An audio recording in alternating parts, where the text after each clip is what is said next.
because I actually This is watched getting the good. George Stephanopoulos interview before this hearing with Joe Biden did not say that no one suggested that we should keep 2,500 troops. I read the quote. I have the time. It was my moment. I have the time. Well, and what he said was, you cannot have 2,500 troops stay there in a stable situation. So we should at least be accurate about what information was provided. I would urge everyone to go back and actually look at the words and not take what is being said here as accurate. Chairman, I read the quote. I read it too, and I read it with a clear, open vision of what he was saying, not with a bent to try and make sure that we could successfully have a partisan attack on him. He was asked, could they stay there in a stable environment? That is the option he said wasn't on the table, not because it wasn't offered, but because it didn't exist. And while we're ripping apart these three gentlemen here, I want to remind everybody that the decision the president made was to stop fighting a war that after 20 years it was proven we could not win. There was no easy way to do that. Mr. Chairman, I believe that General Bacon was clear. He had just to be defended. I Thank will you. be happy to yield Mr. Rogers' time when I am done. This What he guy's made an clear idiot. was we needed to stop fighting a war.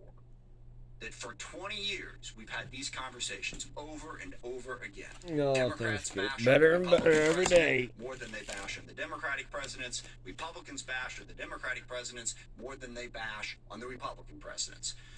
But the end result was the same.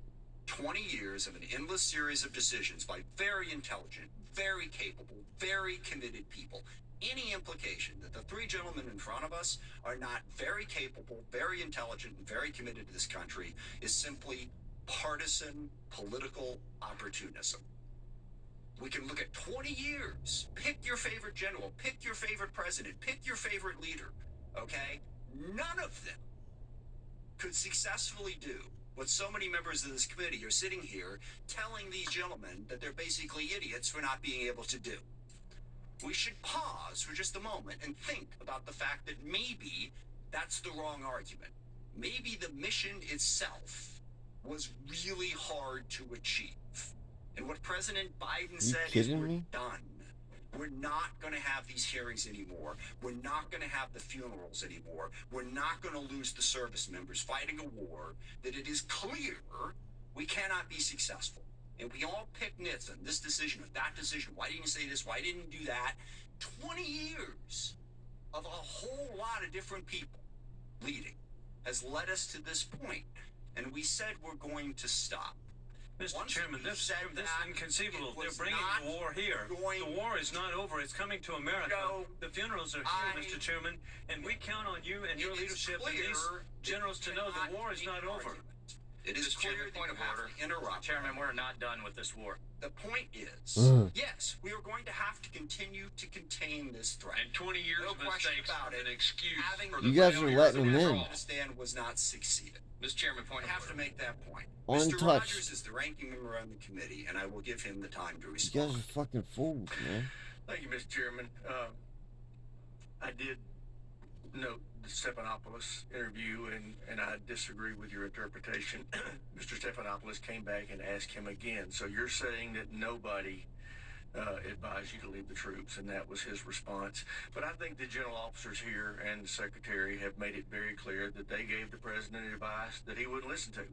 The last president, they gave him advice, and he did listen to it. So, I mean, I'm not challenging, and I have not in any way disparaged these great gentlemen. In fact, in my opening remarks, I made it abundantly It's all clear. Biden, man. I don't want them shouldering blame for what happened in this withdrawal when it was the administration, the State Department, National Security Advisor. And with that, I'll yield a minute to Mr. Bacon. It's perfect.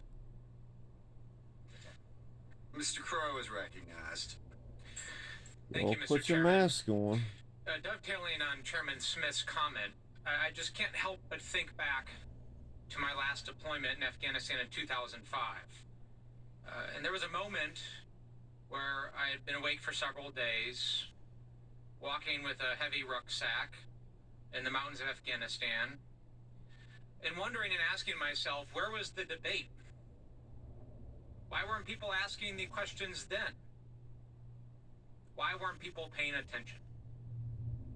And I'm glad they are now, and I'm glad we are having this debate.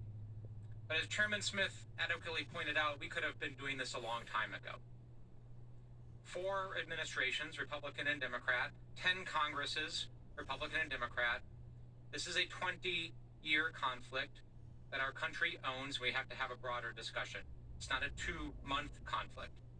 And I appreciate your candor, and I appreciate the seriousness with which all 3 of you have dealt with this. So with that in mind, the fact that there are serious issues that have to be addressed, I have 2 lines of questioning. One about our continuing obligation to our partners. Well, that's all. And the next If about it gets better, the planning I'll post some more. in advance of the evacuation.